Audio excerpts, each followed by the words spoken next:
very successful early on, like really successful. I did the $1 million round table within 3 months and so on and so. Broke some records, became a sales manager. Soon after, I took over my first office with New York Life and built it to 69 advisors. So it was a 55% of my agents were MDRT, and so I created the science, the art and science of doing well in our business, because most successful agents or managers were successful because they were good, and some of the stuff that they were not doing was not necessarily repeatable or transferable. So from there, I did some home office stuff where we, in the late 80s, we had some mergers and acquisitions, and I was part of that. I did not really enjoy the head office kind of culture and environment and politics, and so I left and started my own business in '99, and so I'm going on, I guess, whatever, 22 years having my own business.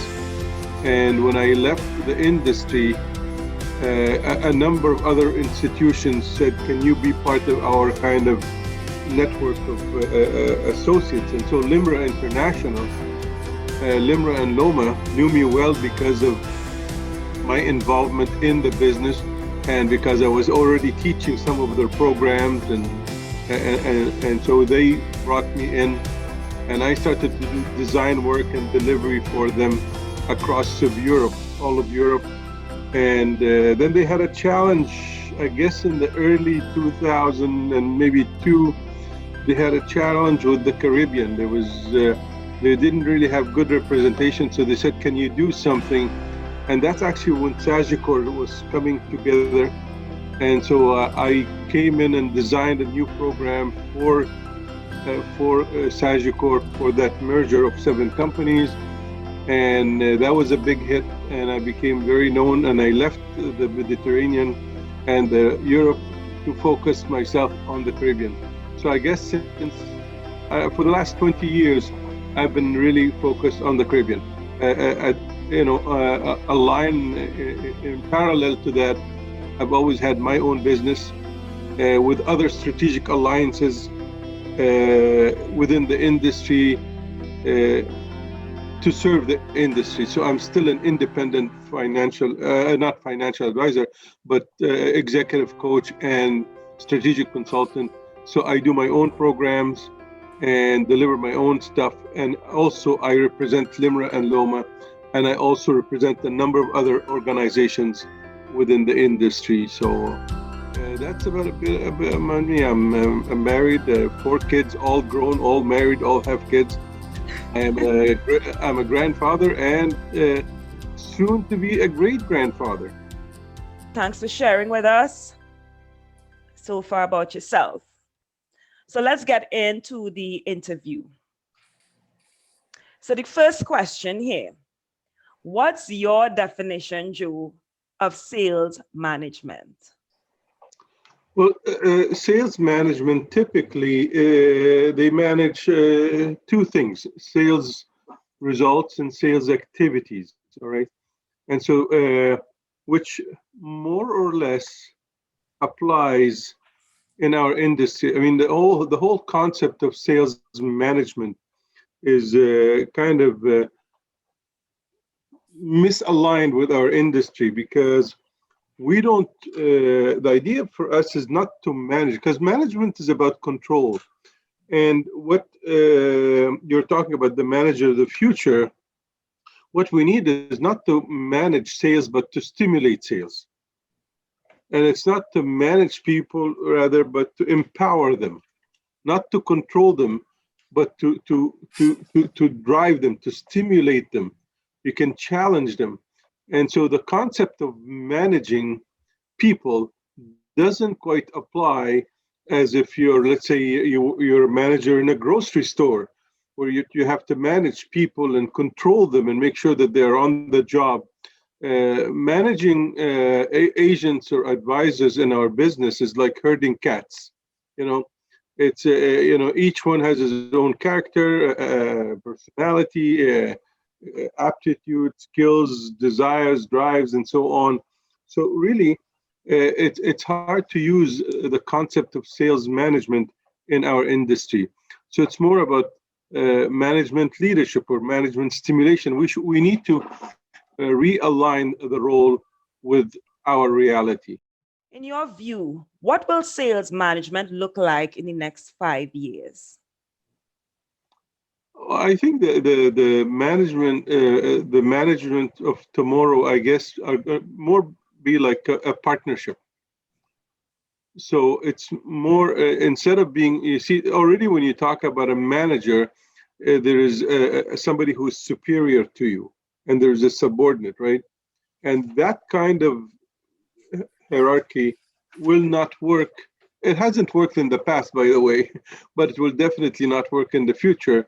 And so the management of the future is more of a partnership where, what do you bring to the table and what do I bring to the table? And so, for example, if Richard is my advisor, we partner together.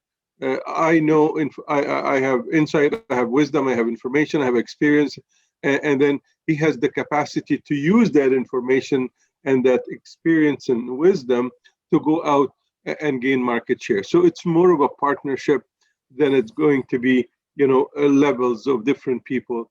So that's what I think it's going to be, more of a business venture. Okay. Can you make some distinction for me in terms of expanding on this question? What are the benefits of partnership for the sales leader, and what are the benefits of the partnership for the team member or the person that is reporting or partnering with the leader? Well, if you go into partnership with somebody, first of all, the first thing that's going to happen, if I am looking for a partner rather than an agent, my selection process will be different. I can have any agent. It's almost like if you're going on a date or if you're going to get married. The criteria are not the same. And so if I'm going to be more selective, why? Because when you look for a partner, you look for somebody who's going to complete you, or somebody who's going to add value to you. And so that's what I'm thinking about, is that in the management position, if I am Richard's manager, I can pull rank on him, right? Because I am superior to him. But if I am his partner, he's looking to see, what do I bring to the table?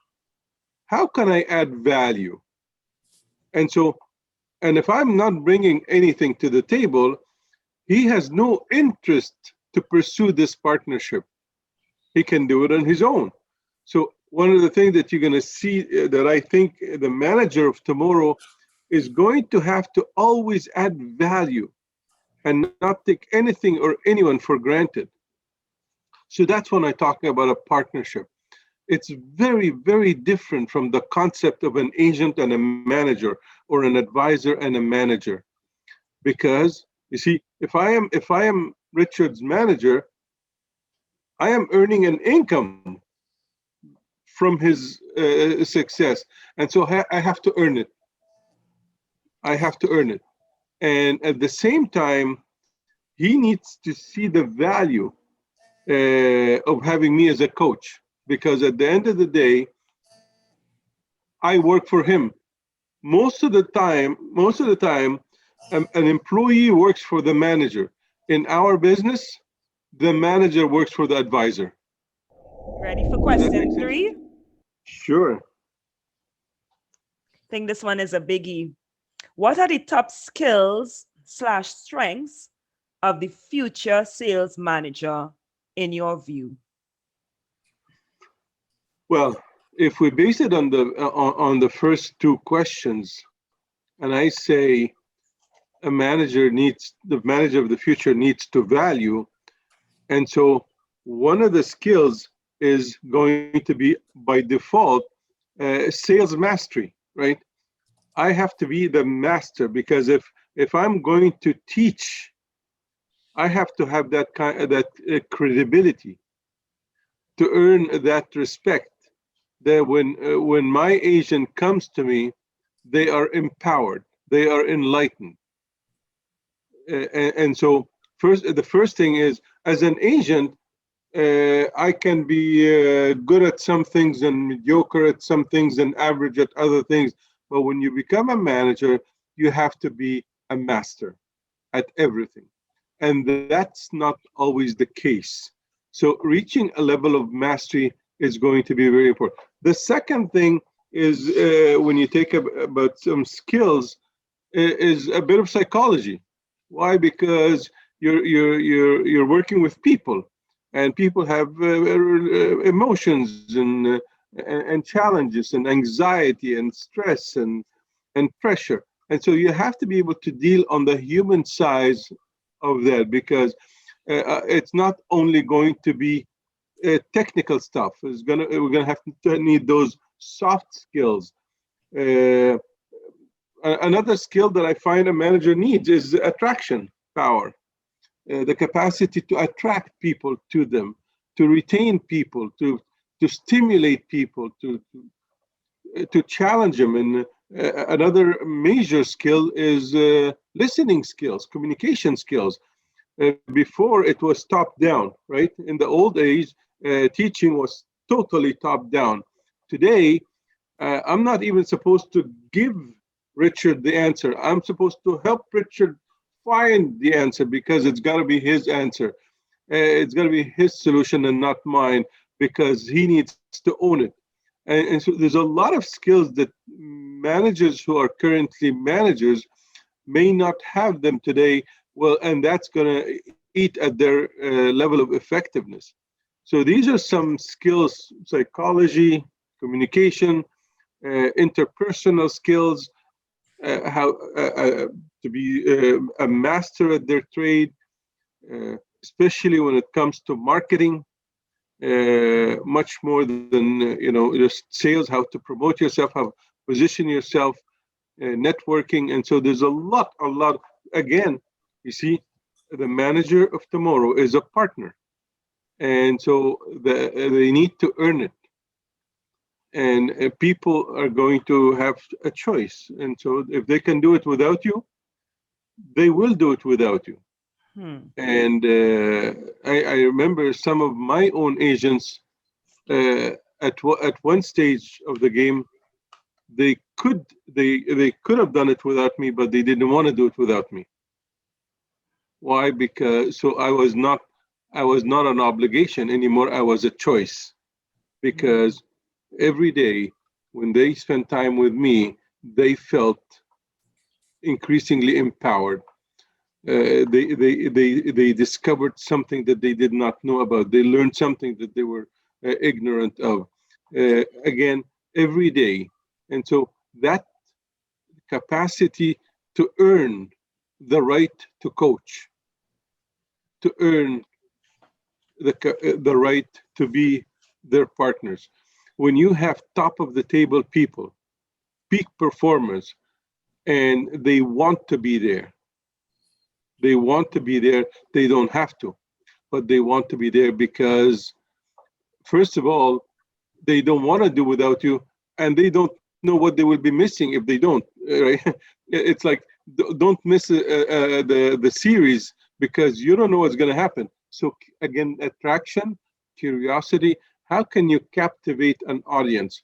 Well, some managers sometimes I was talking to an insurance company actually in Egypt yesterday that I have a relationship with, and they say, well, some of our agents don't want to come to the meetings. I said, well, that's your fault. It's not their fault. They're not the problem. You're the problem. If that meeting was captivating, was enriching, was enlightening, they wouldn't want to miss it. And I asked him a question. I said, they know me. You think if I hold the meeting, they will come? They said, yes, they will. I say, why is that? Why is it that they will come to my meeting and not your meeting? Because, you're making them drink their own bathwater. You're just repeating the same thing over and over Wow. again. And so, listen, I mean, they've been there, they've heard it before, they've seen it before. Like, how many times can I hear somebody tell me that I didn't make enough sales last week? So the manager of tomorrow has to go beyond the obvious. I don't need a manager to tell me I only sold a policy last week, because I know I sold one policy last week. I need a manager that will help me not repeat this again. And the next question is, How can sales managers support their teams in this current crisis?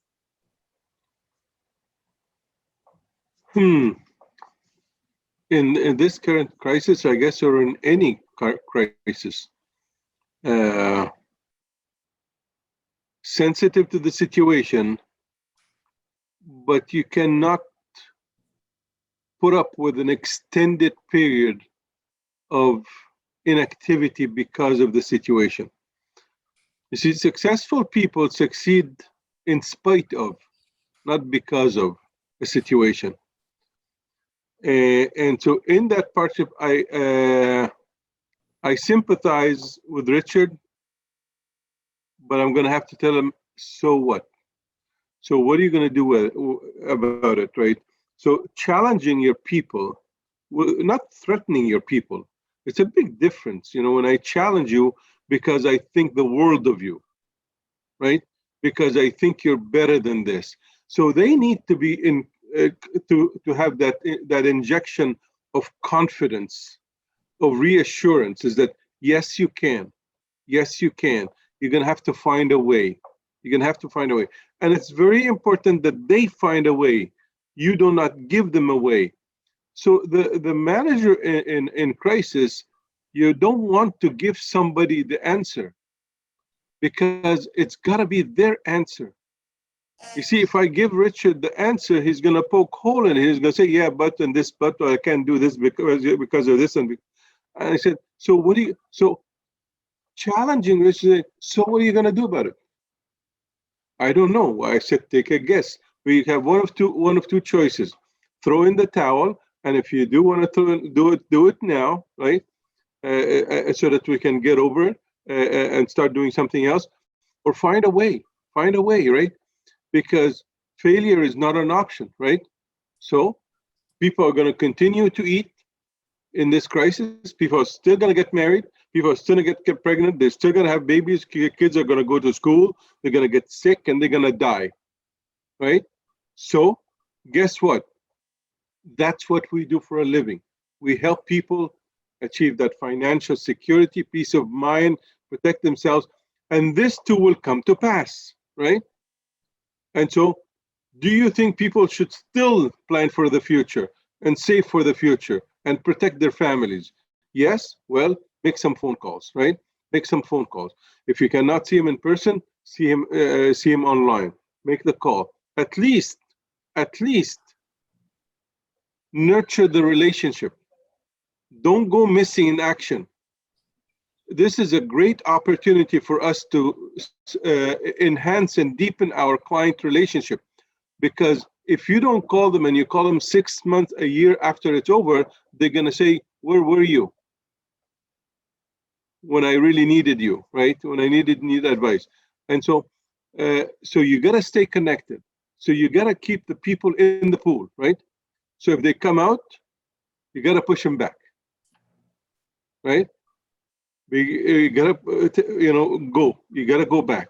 We're not, business is never, we understand that business never goes back as it used to be, because there's no such a thing as how it used to be. It used to be, it means it used to be, and it's over, right?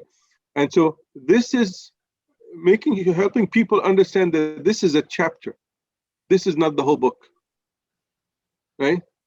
So putting things in perspective. So challenging people. So I will sympathize with Richard, but I'm not going to be very understanding, or I'm not going to tolerate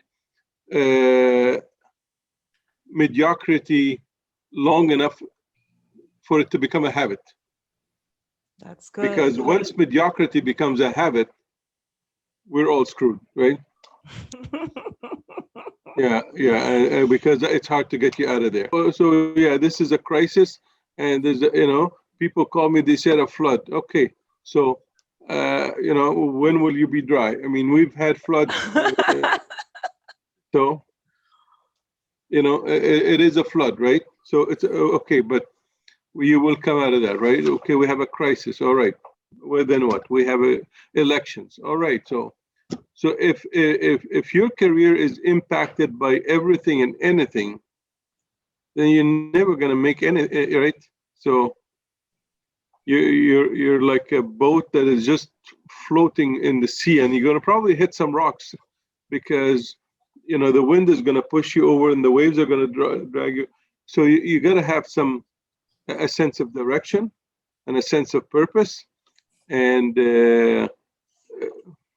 come rain or sunshine, I'm going to get this done one way or the other. It may take me a little bit longer, but I'm going to get around.